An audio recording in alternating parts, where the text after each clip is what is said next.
Hello, and thank you for tuning in to the show today. I'm your host, Maxine Willis, and I know after today's show, you're going to be just as excited as I am. We're featuring a nonprofit organization called Samaritan Way of Michigan. This is a nonprofit program that is founded to serve and build young people, families, and the community at large. So I'm joined in the studio today by Reverend Phillips, Reverend Cheryl, and their dynamic son, David. So I'm going to first of all welcome all of you to the studio today. We are excited about the information that you're bringing to our audience today. So Reverend Phillips, I know that I started out saying that Samaritan Way was founded to serve, build, families, children, and the community at large. Tell us briefly, how do you do that? Well, we do it through various programs. The Holy Spirit gives us ideas in terms of how we can reach people where they are, especially our young people, be able to reach them when they're going through so much that we never had to go through. Absolutely. But in addition to that, we realize that the entire family needs to be propped up and supported, and the community at large, because our community is so vitally important to us. So the programs that we bring is to reach all individuals, youth, parents, community at large, so that they might be strengthened through various programs. And finances is a very important piece of all of this. Financial literacy is something that we all can use to help support. Absolutely. And that's one of the things that we're focusing in on today. And that is how to give your family a financial head start. And let me ask Reverend Cheryl before we go to David. Reverend Cheryl, with your programs, and particularly as we talk about financial literacy and the excellent exemplary programs that you have, but tell us, for those parents who are watching the show today and the things that they're going to hear, but how do they get involved in your program? How do they register? Where are you located? Thank you, Maxine. Our offices and many of our programs are located at Westminster Church of Detroit, which is on Hubble Avenue at Outer Drive. And the way they get involved in our programs is by registering, completing applications on our website. So we have applications for our youth programs, as well as an application for attendance at the Keys to Financial Literacy. And that's so that we can properly prepare for the number of people that are coming, because we have an excellent program planned for them, as well as a free lunch. So Wow, we okay. want to make it available to as many people as possible. However, we do have limited seating. And so they can go on our website to register, which is www.samwayofmi.org. That's fantastic. The thing I'm really excited about, and as I turn to David on this, that we know that today's show is dealing with helping people to understand the mission of Samaritan Way of Michigan, but more importantly, financial literacy and generational wealth. So David, just before we get into the dynamics of the workshop that we're excited to talk about that's going to occur on November the 9th, but so that people are excited and ready to attend this workshop, but start off by telling us and explaining what is generational wealth? What is the purpose? What are the benefits? And we certainly know that you bring a wealth of experience. You have over 25 years of working with clients and businesses. So we certainly welcome you to today's show and excited to hear what is the purpose of generational wealth. Thank you. Generational wealth, when we discuss that, we're talking about wealth that goes from one generation to another. So that can be as simple as from parents to children or to grandchildren. So when you think about families like the Carnegies, the Ford, the Mellon Foundation, These are families where the wealth and finances have passed down sometimes over 100 years. So we talk about being successful for 100 years. And so it's not just a matter of having, billions of dollars. You think, well, my family doesn't have billions of dollars, so it doesn't apply. You think about it, the lottery has reached over $1 billion several times in the last few years. That's right. I don't know about you, but I can't think of one single lottery owner name at all. Right, so it's not just about the number of millions of dollars. It's about what you do with that and the legacy that you leave. And so it might be something as simple as setting up a trust for your grandchildren, and then maybe you fund it with $80 a month out of your pocket, which buys a life insurance policy that puts $100,000 in a trust for them for their education, and when they're 3 or 4 years old, so that when they get ready to go to college, they're not starting at ground zero. And that's really the point of generational wealth. You're not only passing on values, but you're ensuring that the next generation is not starting from ground zero. Their college may already be paid for. They maybe already have a down payment on their home. They don't have to start off life with $200,000 in debt, like my wife and I have from our education. It's worth it, but still, it's just a different dynamic when you set up your future generations to be able to set up for success. I'm going to ask all of you to comment on this. How does generational wealth, how does that fit into the mission of Samaritan Way of Michigan? Well, first of all, as a pastor, I've seen families go through different crises. Yes. I've done many eulogies. I had to counsel the family in terms of how to not only help them through their grief, but help them through their financial situations. I've seen families split up and fall apart because things were not in order. I've seen so many families be devastated by death. So that's one side of it. But then the living side of it is, how do I make it from day to day? Yes. How do I pay my bills on time? How do I keep a good financial record, so when I get ready to buy a home, I can qualify? Those type of things are everyday concerns. So when we say we want to have financial literacy for the entire family and the entire community, because there's so many people out there who do not have access to this knowledge. Absolutely. So therefore, that's how we get so involved in financial literacy. Right. Yes. And Maxine, one of the things that I learned is that education, being educated in a profession or a career, does not necessarily mean that you are financially literate. I had majored in mathematics and went through all the mathematical disciplines, but yet when it came to financial management, I was virtually ignorant, other than I knew not to spend more than I made, but in terms of planning for the future, in terms of planning my retirement, in terms of managing the income that I had, coming out of college and with a good job, all I knew is about a bank was a savings account, Right. but I didn't really understand the dynamics, and so I was blessed to happen upon a program that trained everyday people, the middle income and even lower income people, and how to, as my son said, put aside, $15, $20, $30 a month, starting at a young age, because most people, if they have a job, can do that and can end up with $1 million at retirement. Right. Or, right.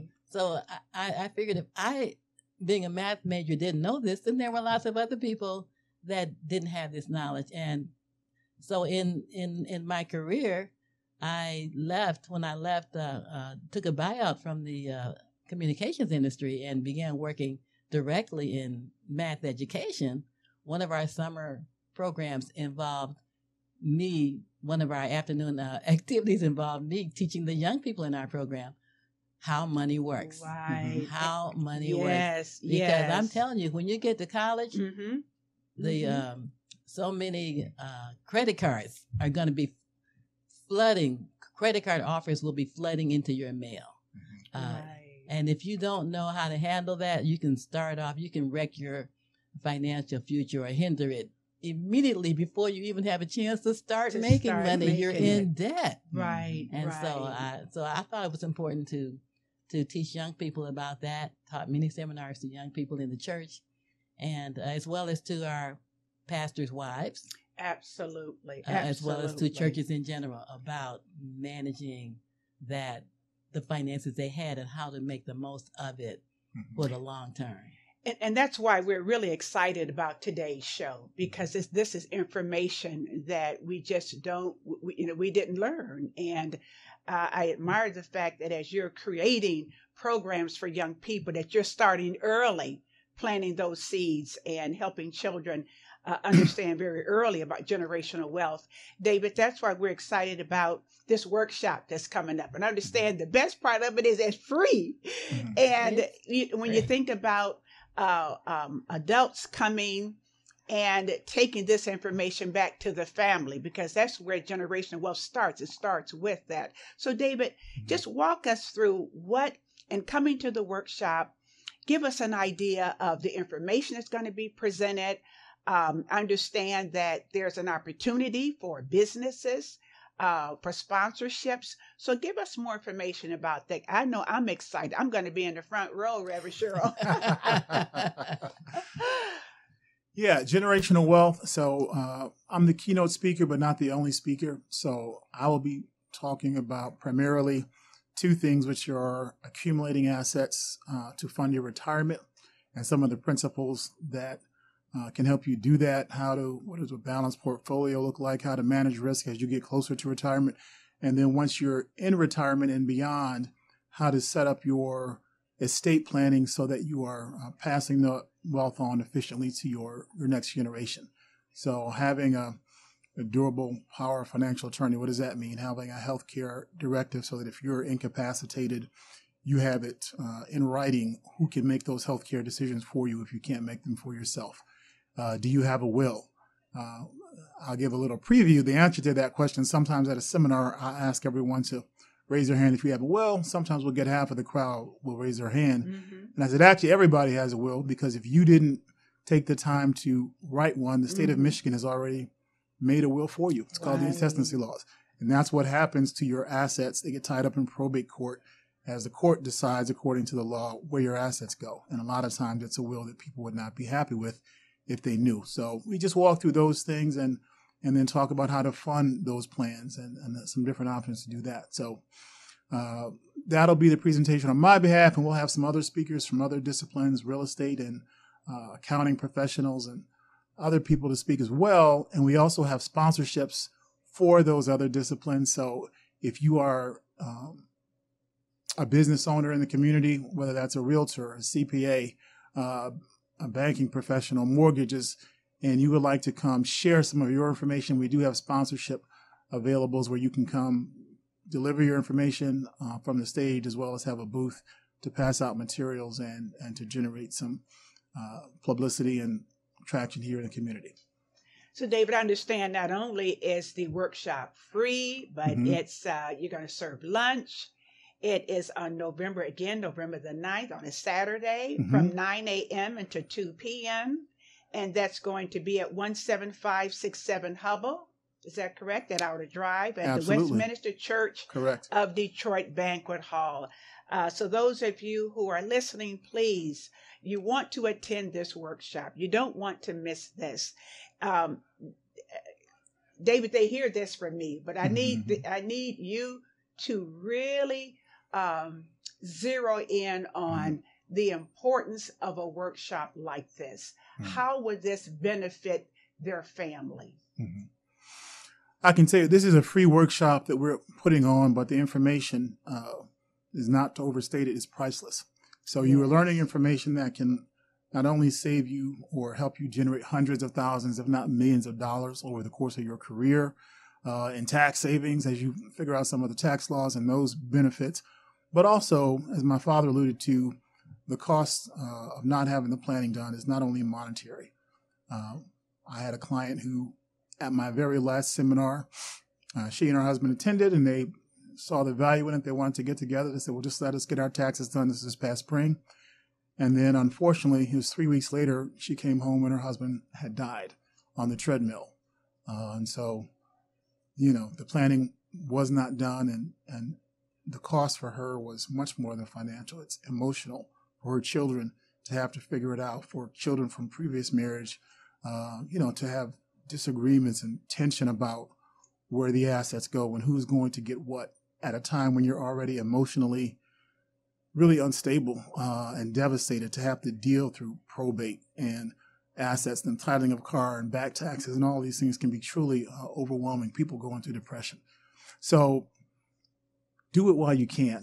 Tomorrow's not promised, as we know. So the best time, if you haven't done the planning before, is today. So those are some of the things we'll be going in and just really pressing the urgency of getting your planning in order while you can, when you can. And actually walking participants through the steps of how they, because, I hear a lot of people saying, I don't have any, I'm barely making it. Mm-hmm. I don't have money to set aside for generational wealth. So I think it's going to be very important that people begin to understand that that it's a process, that it starts one step at a time.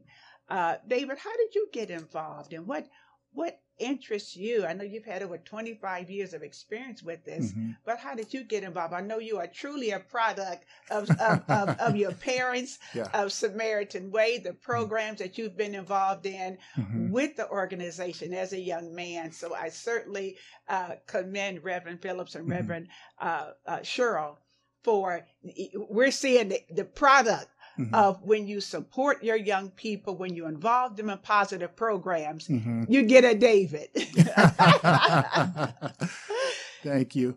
Actually, I literally and directly from my parents, my mother mentioned that she got involved with a company and a program that was teaching financial literacy and personal finance. When she took her buyout from the communications industry, I was 19 years old. I was home from college after my freshman year. I had a summer job up at 7 Mile in Halstead at a cleaners. And if you ever worked at a cleaners in the summer, it gets to be 105 degrees back there. And so I would do that and to run to McDonald's, my half-hour lunch break, and run back. And so after 2 weeks, I said, I don't know if this is for me. And she said, well, you thought about finance. You thought about getting a securities license and insurance license. And so I was 19 when I first got licensed, and part-time. I helped work my way through college on a part-time basis, and eventually was exposed to all the opportunities that opened up after college in the finance industry. And there are so many careers that are available, particularly for our community they don't know about. You could be a wholesaler coming out of college and within a year or two with a bachelor's degree making six figures over. And as you get into that career and become success, I know wholesalers that are making $500,000 a year and more in a 40-hour work week without having to go to grad school necessarily. So just exposing not only the information for your personal finances, but also career paths in the industry. It's really been a blessing to our family, and we hope to share that with other families in the community as well. And David, you said something so profound, exposure. And that's what is going to happen on Saturday, November the 9th at Westminster Church of Detroit Banquet Hall. Ladies and gentlemen, you certainly want to come out. I don't know anyone that doesn't want to build a solid financial foundation for their children. Reverend Phillips, we know that Proverbs 13:22 says, a good man leaves an inheritance to his children's children. So the Bible tells us that. Yes. But Saturday, November 9th, is going to show you, ladies and gentlemen, families, how to do that. So Reverend Phillips, what would you say to encourage people who are watching today's show understanding the urgency and the benefits of financial literacy, generational wealth, what would you say to encourage them to come out on November the 9th from 9 a.m. to 2 p.m.? It's free. You got a free lunch. And as David said, exposure to so much information that can set a solid foundation for families. Yes. Well, first of all, from a spiritual point of view, the enemy doesn't want you to know this. The enemy is not your friend. He's your enemy. He comes to steal. That's right. And he comes to destroy, especially our young people, before they can get a foothold. So, naturally, by being a pastor, I recommend to all of you to attach yourself to some church. What really bothers me is after COVID, so many of our smaller churches have folded because they didn't have the financial support or did not have this kind of information. That's so the right. church as a whole needs to know how to fortify themselves financially so that God give us so many opportunities. God is so good to us. But if we do not follow the path that he has laid out for us, then we fall into these pitfalls that the enemy has set. Now, that's on the spiritual side of it. But in reality, in everyday life, I find so many young people, when I say young, I'm talking about those who are in their 20s and 30s, can hardly make it from day to day. That's right. Don't know how they're going to pay their bills. Don't know how they're going to pay the rent, much more buy a house. This is an opportunity for you to come out and find a pathway. Yes. So you don't have to be in this situation again. This is an opportunity for you to come out and get some financial literacy. In other words, become educated on things that are in place right now for you to better yourself and your family. Teach them the principles of wealth. Yes, yes. David, one of the things I wanted to make sure that our audience understands, and that is, and Reverend Phillips pointed out from a spiritual aspect, pastors. So as far as the target audience, we know business owners, pastors, youth. Talk a little bit about how you're going to tailor this workshop so that all of those who are coming, whether they're pastors, youth, or business owners, that they'll benefit from this workshop on Saturday, November the 9th, from 9 a.m. to 2 p.m. at the Westminster Church at 17567 Hubble. Yeah, that's a great point. Yeah, I think whether you are a young person who is thinking about college or just starting your career, learning how the earlier you start planning, saving, investing, the easier it is because the more time you have to work with. So someone who's starting out at 21 or 22, trying to save up $1 million for retirement, they could do that for under $100 a month. Of course, by the time you're 50, like me, you just turned 50 a few weeks ago, it's going to be considerably more than that because you don't have time for the compounding of the interest to work. So if you're a retiree or pre-retiree, if you're looking at retiring in the next 10 to 15 years, what are the important factors that you want to consider? Whatever savings that you have at this point, you definitely want to grow them, but just how to protect on the downside. Because, for example, if you saved up a couple $100,000, you're ready to retire, and you have a 50% drop in the market of 2008 or 2009, like that's not the time to lose half of your life savings right before retirement. If you're a business owner, I work with a lot of business owners, one of my primary clientele. A lot of them, their business is their retirement plan. but they don't make a plan on how they're going to exit the business. Is it going to be to sell it, to get top value? What does that look like? To make the business marketable? Have you had a valuation? Do you know what your business is worth? Is it to leave it to your kids or your grandkids or someone else that's working in your family? What does that transition look like? You want them to be able to go forward, but still you want to be able to take care of yourself in retirement as well. What does that look like? So business succession planning and how to transition and looking at the tax aspects of it.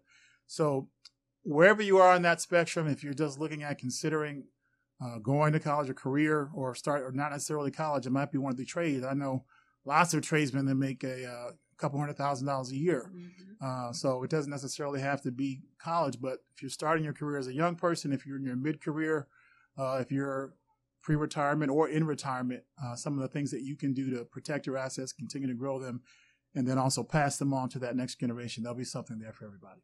Wow, this is fantastic. Mm. Reverend Cheryl, what would you like to add to encourage those to come out on November the 9th to this free workshop? Yes, and I love what David said.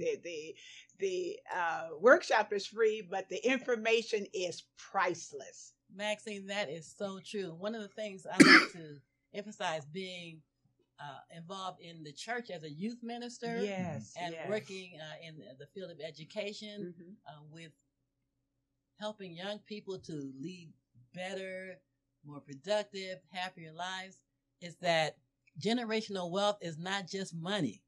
Yes, but generational wealth is also in principles, in teaching your children how to make good decisions.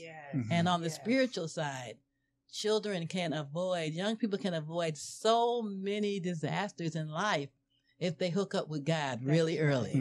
Because he will warn you. I cannot tell you how many times I've been warned about potentially dangerous situations, especially being a young lady, that didn't happen because I exited the situation before the danger could become real. And so generational wealth is introducing your children to the principles that will help them lead a successful life and helping them to avoid the pitfalls.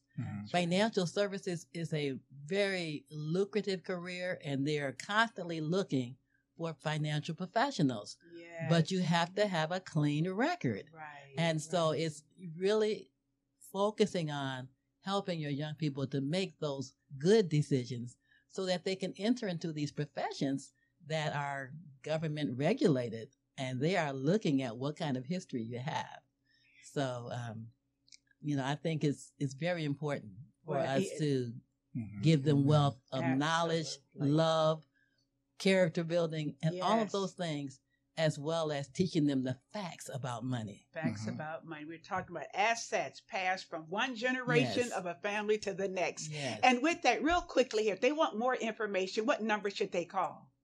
They can call Reverend William. His phone number is 248-506-4004. That's 248-506-4004.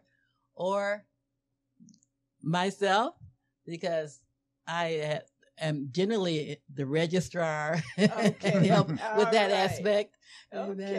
The paper pusher, so to speak. But we certainly hope you will call those numbers. We hope something was said today to make you say, you know what, I'm going to attend that workshop again. That Saturday, November the 9th from 9 a.m. to 2 p.m. You're going to have a free lunch, and that's at 17567 Hubble, Westminster Church of Detroit, the banquet hall. And I know you don't want to miss this. Your lives, your children's lives, your children's lives could be so much better, setting a solid foundation for financial literacy. I'm Maxine Willis, and again, thank you for watching the show today.